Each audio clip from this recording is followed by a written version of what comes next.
ശിശുദിന വാർത്തകൾ. ഞാൻ തോഡ west UP. School വിദ്യാർത്ഥിനി അന്വിത. ഇന്ന് ശിശുദിനം. ജില്ലാ ശിശുക്ഷേമ സമിതിയുടെ ആഭിമുഖ്യത്തിൽ ശിശുദിനാഘോഷ പരിപാടിയുടെ ഭാഗമായി കുട്ടികളുടെ റാലി സംഘടിപ്പിച്ചു. രാവിലെ കളക്ട്രേറ്റ് മൈതാനിയിൽ നിന്ന് ആരംഭിച്ച റാലി മുനിസിപ്പൽ ഹയർ സെക്കൻഡറി സ്കൂളിൽ സമാപിച്ചു. കുട്ടികളുടെ പ്രധാനമന്ത്രി, പ്രസിഡന്റ്, സ്പീക്കർ എന്നിവർ റാലിയെ നയിച്ചു. ശിശുദിനാഘോഷ പരിപാടിയുടെ ഭാഗമായുള്ള കുട്ടികളുടെ റാലിയുടെ വാല്യൂ ചടങ്ങാണ് നമ്മുടെ രാജ്യത്തിൻ്റെ പ്രധാനമന്ത്രി പണ്ഡിറ്റ് ജവഹർലാൽ നെഹ്റുവിൻ്റെ ജന്മദിനമാണ് നമ്മൾ ശിശുദിനമായി ആഘോഷിക്കുന്നത്.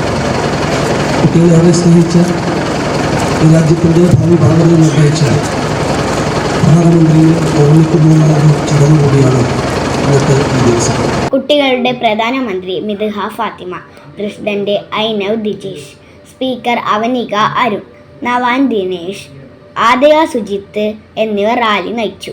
വിവിധ സ്കൂളുകളിലെ കുട്ടികൾ റാലിയിൽ അണിനിരന്നു. കണ്ണൂർ ജില്ലാ കളക്ടർ അരുൺ കെ വിജയൻ സംസാരിച്ചു. ആദ്യമായിട്ട് നമ്മൾ മനസ്സിലാക്കേണ്ടത്, ഇവിടെ സൂചിപ്പിച്ചു, നമ്മൾ ജീവിക്കുന്ന ലോകം അത്ര സൗകര്യമുള്ള അല്ലെങ്കിൽ ബുദ്ധിമുട്ടുള്ള രോഗമായിട്ട് മാറുന്നു എന്നുള്ളൊരു കാര്യം സൂചിപ്പിച്ചു.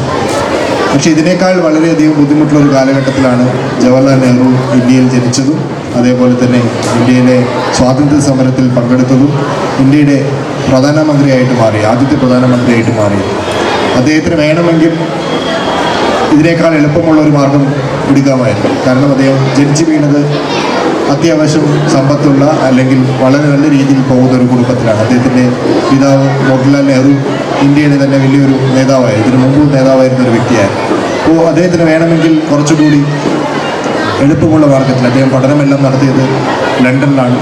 ലണ്ടനിൽ പഠിച്ച് അവിടെ തന്നെ അഡ്വക്കേറ്റായിട്ട് അല്ലെങ്കിൽ വക്കീലായിട്ട് വളരെ നല്ല രീതിയിൽ മുന്നോട്ട് പോകാമെന്നുള്ളൊരു അവസരം അദ്ദേഹത്തിനുണ്ടായിരുന്നു. പക്ഷേ അതെല്ലാം വിട്ട് തിരിച്ച് ഇന്ത്യയിലേക്ക് വരികയും ഇന്ത്യയിൽ സ്വാതന്ത്ര്യ സമരത്തിൽ പങ്കെടുക്കാനുള്ള ഒരു ശ്രമമാണ് അദ്ദേഹം നടത്തിയത്.